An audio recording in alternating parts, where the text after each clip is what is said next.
안녕하세요. 교육진담 수요 독서 시간입니다. 자, 오늘이 저희가 수요 독서 시간 시즌 2, 그렇죠? 네, 정리하고 이제 시즌 3 준비해 주셔야죠. 네, 이제 안타깝게도 시즌 3는 저 혼자서 진행을 하게. 뭐 안타까운 게 아니라 거짓말. 우리 둘 하는 거잖아요.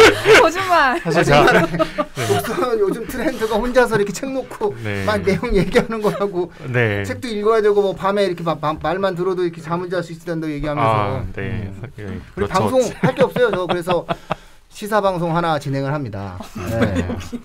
할 수 없이 그냥 여기서 쫓겨나가지고 교육진담 코너를 하나 더 만들어지죠. 교육이 세상을 바꾼다 해가지고 교육으로 좀 세상을 볼 수 있는 걸 또 만들어서 시간에. 얘기를 합니다. 진짜 재밌는 얘기. 첫 번째 방송, 두 번째 방송 한 달치 방송이 정리가 되어 있어요. 제가 원래 이렇게 준비하면서 진행하는 게 없는데 미국 대선에 누가 될지 뭐 이런 거를 나온 대학을 중심으로 해서 이제 한번 얘기해보고. 그럼 한번 이 자리에서 한번 예측해 볼까요? 누구 된다고 생각하세요? 뭐 안 돼요. 안 넘어가. 그런 거 안 넘어가. 전 조 바이든 지지합니다. 지지와 될 것 같다는 다른 문제다라고 저는 생각합니다. 전 될 것 같다고도 생각해요. 예. 그러니까는 그런 것을 이제 데이터와 어떤 통계로 잘 설명을 해내죠. 저는 나름의 어떤 교육적 시각으로. 그다음에 북한의 김정은 국방위원장이 어떤 외교 노선을 갖고 있을까, 뭐 이런 거를 교육적 시각에서 얘기해줍니다.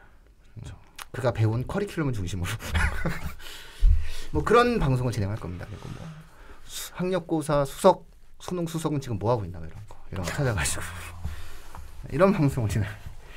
아무래도 나는 이런 게 더 재밌을 것 같아. 그래서 아무래도 이제 그 구독자와 조회수도 생각을 한 내용이에요. 보통 유튜브 딱 이런 것들 해야 많이들 오시더라고요. 그렇죠.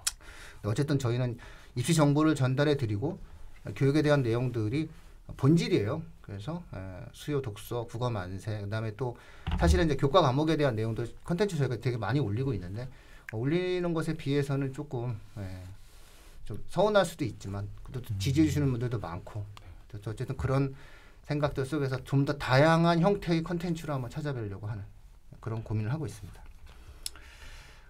완전 재밌는 책이죠, 그죠? 우리 채 쌤이 최고로 좋아하는 책이라고. 최고는 아니고. 네. 그렇죠. 소중히 여기는. 소중히 여기는 책. 쉽게 추천해주지 않은 책인데. 오, 그래요? 알겠습니다. 알겠습니다. 자, 어떤 책이죠? 이분 킥 서비스 해주세요. 네, 여러분의 기억 속으로 책을 배달해드리는 이분 킥 서비스입니다. 200여 년 전 한양에 살았던 유만주는 34년이라는 짧은 생을 살았습니다. 그의 삶은 평생 과거에 응시했을 뿐 특별할 것 없었습니다. 지금이라면 연거푸 공무원 시험에 재도전하는 공시생과 같은 입장인 것이겠죠? 아마 1775년부터 1787년까지 하루도 빠짐없이 적은 24권의 일기, 흠영이 없었다면 그를 기억하는 사람은 아무도 없을 것입니다. 그 중에 갑진년 일기를 펼쳐봅니다. 1784년은 문효세자가 책봉된 것을 제외하면 아주 평범한 한 해였습니다. 나이 30이 된 유만주는 새해 첫날 가묘의 차례를 지내고 정월 대보름에 다리밟기를 하였습니다. 윤 3월에는 정릉으로 꽃구경을 가고 해주와 평양으로 여행길을 떠나기도 했습니다. 7월에는 고질병이었던 눈병을 치료하기 위해 의사를 만나고 8월에는 집을 사서 이사하였고 9월에는 과거 시험을 보지만 낙방하였습니다. 그러니까 낙방. 너무 놀았던 낙방 스타일이네. 11월에는 홍대용 집에 들러 서양 천문기기를 보고 12월에는 한양에 온 청나라 사신의 행렬을 구경하였습니다. 오늘날의 범인들과 크게 다를 바 없이 무탈해 보이는 이러한 일상 속에서 유만주는 또한 오늘날의 범인들과 크게 다를 바 없는 감정의 요동을 겪습니다. 자기 자신이 별거 아니라는 생각에 우울해지기도 하며 연거푸 떨어지는 과거에 자책하기도 하고 각종 고질병으로 고생하는 괴로움을 토로하기도 합니다. 아들을 사랑하는 마음과 누군가를 잃고 난 뒤에 고통 또한 빠지지 않습니다.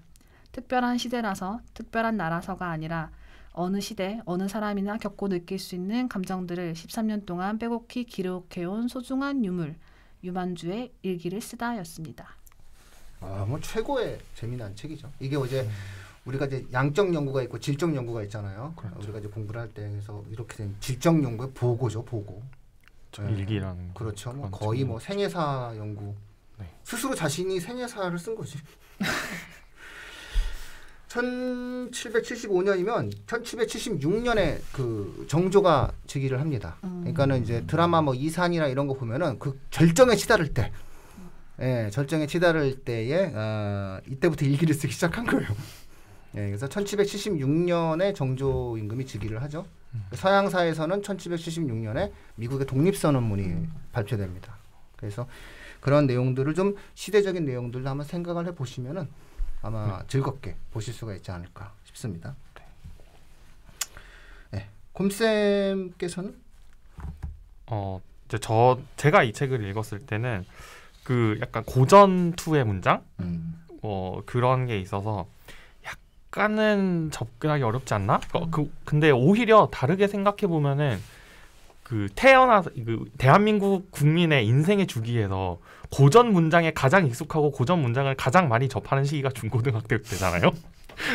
그래서 오히려 저보다는 학생들이 더 읽기 편해할 것 같다는 느낌도 들었어요. 그리고 이 책이 2권짜리고 그리고 오늘 우리가 이렇게 세워놓은 책은 그중에 1권인데 이 1권의 후반부에 조금 훨씬 더 이제 내밀하고 감상적인 이야기들이 많이 나옵니다. 뭐 아이가 죽은 이야기라던가 내가 계속 시험에서 떨어지는데 앞으로 뭐 해먹고 사나 뭐 이런 얘기들이 많이 나와서 저는 개인적으로 좀 공감을 많이 하면서 특히 그 후반부를 공감을 많이 하면서 읽었어요. 참 재밌죠. 이 시대도 결국은 다 열심히 최선을 다하는 거예요. 근데 그 집도 사고 이때 한양에 집 사기 쉽지 않았는데 이때 뭐 한양에 집 사 어마어마한 부자예요. 이때 한양의 집이라는 것은 사대문 안에서의 집, 아니면 뭐 북촌 쪽에다가 샀나? 그러니까 뭐 기록이나 밑에 달린 각주들을 봤을 때 사실 잘 사는 집이거든요. 매우 잘 사는 집이죠. 매우. 잠시 제 코너에서 다시 말씀드릴 텐데 우리가 잘 알고 있는 이제 조선 후기의 대학자인 추사 김정희의 외삼촌이에요. 그 정도면 뭐 명문 집안이라고 홍대용 집에 놀러 가고 뭐. 아니 평양으로 놀러 이때 뭐 해주랑 평양으로 자기 혼자 놀러 갔겠습니까? 이 조선 시대 때 그 저기다 놀러 가서 이렇게 하면은 계곡 같은 데서 저기 그 술 먹고 막 그러잖아요. 그러니까 나는 이제 항상 저기 하는 게 그 계곡에서 자기가 짊어지고 가서 먹진 않았을 거 아니야. 지게 지고 누군가 따라갔을 거 아니야. 그렇죠. 여행도 따라가고. 그러니까 낙방하는 거야. 놀기는 사실 많이 노는 것 같긴. 보면 잘 놀아. 붙을 수가 없어. 붙을 수가 절박함이 없어 사람이. 이걸 보면 절박해야 붙는 겁니다. 네. 자 이종 보통 근데 여기서도 수학책 나오잖아요. 수학 얘기 나오잖아요. 수학책 읽고 막 그런 거. 네. 제 코너에서 말씀드리도록 하겠습니다. 제 이종 보통 키워드는 책의 시대입니다. 알겠습니다. 그래서 이 유만주가 살았던 18세기 조선, 이른바 우리 정조 르네상스라는 이름으로 많이 부르죠.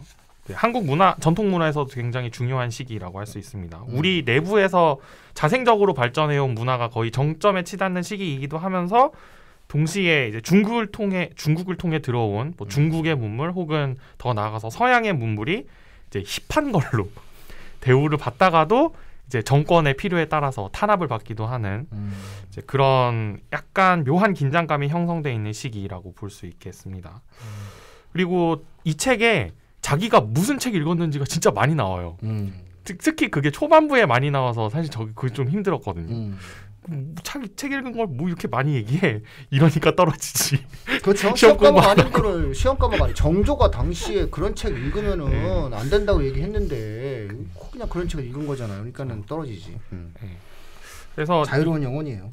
책에 관한 언급이 뭐 이 사람뿐만 아니라 동시대의 다른 선비들의 기록에서도 많이 보이는데 이게 아마도 이 사람들이 책을 통해서 세계를 접했기 때문이 아닐까 이런 생각이 들었습니다.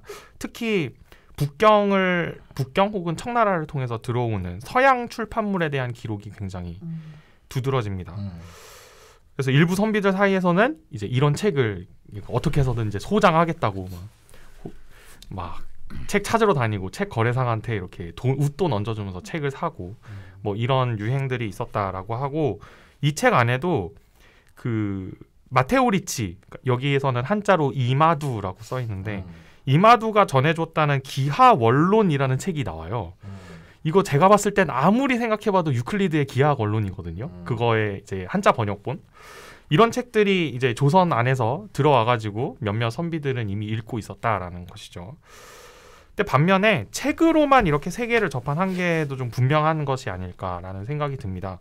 우선 세계를 직접 접하는 것이 아니다 보니까 세계 정세의 변화에 대한 대응이 아무래도 한 발씩 늦어질 수밖에 없는 그런 측면이 있었던 것 같고, 1800년대 이후, 그러니까 정조 사후에 사실 세계가 완전히 바뀌잖아요. 청나라가 몰락을 하고 뭐 아편 전쟁이니 태평천국 운동이니 일어나면서 조선 바로 옆 나라에서 지금 난리통이 벌어지고 있는데도 이게 무슨 일인지 정확히 잘 파악을 못하고, 이런 추세 속에서 오히려 대외적으로 좀 폐쇄적인 정책을 추구함으로써 이제 나중에 좀 비극적인 결말을 맞게 되는 측면이 있죠.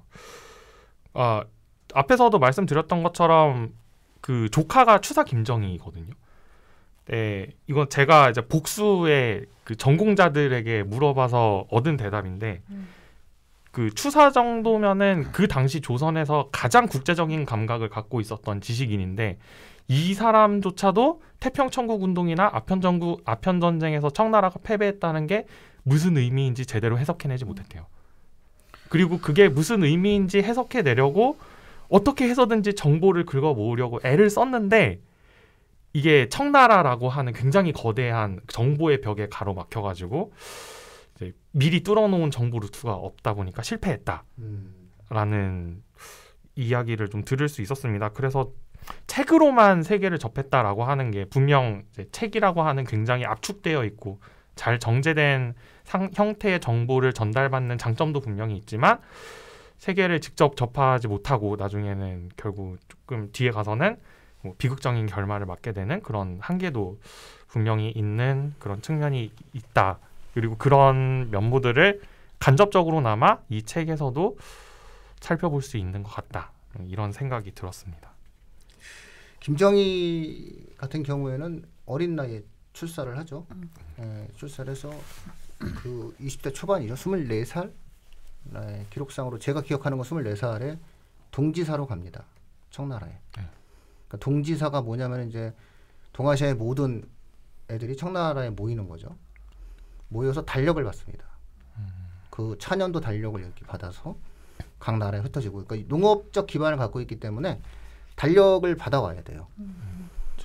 근데 이제 달력을 딱 받자마자 추사 김정희가 이렇게 계산해가지고 달력이 틀린 걸 찾아냅니다. 그래서 청나라한테 얘기합니다. 틀렸어요. 그래가지고 추사 김정희의 이름이 만천하에 과시가 되죠. 청나라 조야에. 천재가 나타났다. 그러니까 조선의 사대부들은 수학을 원래 잘했습니다. 그리고 세종대왕 시절에는 드라마도 있었잖아요. 세종대왕이 그 어린 여고생이랑 타임슬립 해가지고 그런 거 있는데 잘 뜨진 않았지만 제가 원래 좋아하는 남자 배우가 세종대왕으로 나오셔가지고 식샤를 하셨습니까? 그 남자 걔가 그 친구가 나온 건데, 그 세종대왕 시절에는 이제 관리의 승급시험에 수학을 봤습니다. 수학 못하면 예나 지금이나 안 되는 거야. 조선시대 때는 뭐 수학 못하면은 뭐 다 성공할 줄 알았죠? 아니에요. 그때도 수학은 해야 되니까 이 방송을 듣는 학생 여러분, 포기하지 말고 열심히 합시다. 네. 자, 그러면 이종 보통 키워드로 들어가죠. 예. 네, 제가 꼽은 이종 보통 키워드는 저상일월입니다. 이거는 제가 일기에 대해서 계속 파고 들어가다가 찾아낸 건데, 함양 박씨가 6대에 걸쳐 쓴 한문 초서 일기고요. 총 20권이라고 합니다. 1834년인 순조 34년에 박한광이라는 분이 처음으로 쓰기 시작했고요. 이후 그분의 차남인 박등영, 아들인 박주대, 손자 박면진, 증손 박기수, 그리고 현손 박영래까지 쓰셨는데, 이게 언제냐면 1950년에 6.25가 발발하는 시기까지입니다. 그래서 이 일기가 유래를 찾아보기 어려울 만큼 길고요. 내용 또한 근대 100년의 역사를 다 담고 있어서 굉장히 주목받았다고 합니다. 시기적으로 보면 조선 왕조 23대인 순조 말년에서 시작돼서 24대 헌종, 25대 철종, 26대 고종, 27대 순종 거쳐서 일제 36년, 그리고 광복 후 6.25까지 실려 있고요. 당시에 병인양요, 신미양요, 이모군란, 동학농민운동, 갑오개혁, 청일전쟁, 경술국치 등에 대한 내용이 굉장히 자세하게 기록이 되어 있다고 합니다. 인상적인 것은 이 집필자들이 경상북도 예천 지역에 이제 거주를 하고 있어서 그 지역의 사건들이 굉장히 자세하게 기록되어 있다고 하고요. 근데 좀 단점이라 해야 되나? 한계는 이제 사건 모사가 매우 간략하다고 해요. 그러니까 이제 그냥 기록 위주인 일기인 것 같고요. 대신에 또 이제 먼 지역의 소식을 소문으로만 듣고 적은 것도 많아서 날짜 차이나 좀 정확하지 않은 부분 등이 있다곤 해요. 1989년에 보물 제1008호로 지정되었고요. 이게 너무 역사적 가치가 크니까 2003년에 이제 완전한 한국어로 번역이 다 됐고 현재 문화재청 홈페이지에서 이미지와 텍스트를 다 제공하고 있습니다. 근데 이 신기했던 거는 이게 여기서 귀신 본 얘기가 그렇게 많이 나온대요. 그래서 그때 귀신이 있었나 보죠. 그래서 문화 콘텐츠적으로 굉장히 좀 가치가 있어서 예, 이렇게 활용하면 좋을 자료. 다양한 종류의 귀신이 있겠지. 제 생각에는 그 앞에서 말씀하셨던 요 주요 사건들 있잖아요. 한류는 영원할 거예요. 이런 콘텐츠가 너무 많아서. 신미양 이럴 때마다 왠지 귀신이 나왔을 것 같아요. 귀신이 나와서 나라에 큰 일이 있을 것이라고 일러주었다. 뭐 이런 거 맞지 않나요? 설명, 과학적 설명이라고 하는 게 동양과 서양의 설명 방식의 차이죠. 결국은 귀신이라는 신의적 형태의 초자연적 현상으로 설명이 모든 게 해결되거든요. 사실 어떤 논리적 측면으로서의 합리적 근거로 설명되어지지 않을 수 있으니까. 어쨌든 그래서 동양에서는 결과 위주, 경험 위주 뭐 이런 부분들이 만들어진 거고, 제가 생각하는 바에 의하면 서양은 어쨌든 하나하나 그리스 로마 시대 이래부터 서양의 고전은 왜 그러한지에 대한 이유를 설명하는 방식이 조금은 동서양의 어떤 문화 차이가 아닌가. 그러나 이거 한번 보세요. 이게 또 동양의 정서예요. 3대 세상에 누가 기록의 나라입니다. 기록 정신의 나라. 한류의 뿌리예요. 이런 게.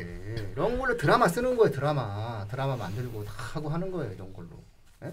얼마나 많은 드라마가 나올 수 있겠습니까? 네? 네. 자, 그럼 이제 아이랑 투게더 시간입니다. 네, 제가 가져온 추가 추천 콘텐츠는 문장의 온도라는 책입니다. 책 이야기를 제가 했으니까 우리나라 역사에서 이제 책으로 가장 유명한 사람, 뭐 여러 사람이 있겠지만 이제 이덕무라는 실학자가 있습니다. 아마 청취자분들께서는 좀 익숙하신 이름일 수도 있고 아닐 수도 있는데 유만주보다 약간 앞서거나 거의 동시대의 실학자고요. 이 사람이 별명이 간서치예요. 이제 한글로 풀면 책바보라는 뜻이거든요. 그래서 일단 책이라는 형태의 어떤 그 물건으로 만들어져 있으면 일단 읽어보는 사람이라는 뜻에서 정말 책만 보면 이제 미치는 그런 의미에서 책바보라는 별명으로 당대에 굉장히 유명했던 책에 열광하는 지식인이었고, 그 이제 현 대통령이신 그 문재인 대통령이 후보 시절에 운명에서 희망으로라는 대담집을 냈었는데 심리학자 이남희 씨와 같이 나눈 대담집이었는데 여기서 자신의 어떤 롤모델을 이덕무라고 이야기를 했다고 해요. 이제 아마도 이제 그 힘든 시절에 그 고시 공부하던 힘든 시절에 이 사람에 대해서 이렇게 떠올려 보면서 공부에 동력을 얻지 않았나 이런 생각을 해보는데, 이 이덕무라는 사람의 특징은 뭐 당대의 실학자들이 공통적으로 가지고 있는 특징이기도 하지만 분야를 가리지 않고 방대하게 읽는 걸 좋아합니다. 특히 이 사람의 글에서 그런 느낌이 굉장히 많이 나고요. 근데 반면에 이 당시에 이제 책 좋아하는 사람들은 대체로 다 부자였는데, 이 유만주도 그랬던 것처럼.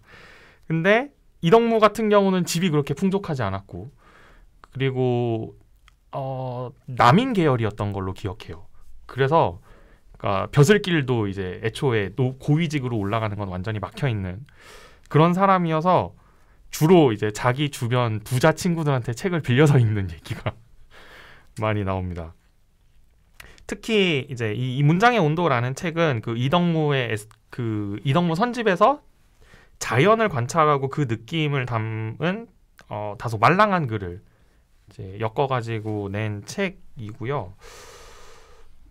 그 한 번쯤 뭐 이 시기의 분위기, 이 책을 읽고 이 시기의 분위기를 좀 더 알고 싶다라는 생각을 하셨다면 이 책을 한번 읽어보시는 거를 저는 권해드립니다.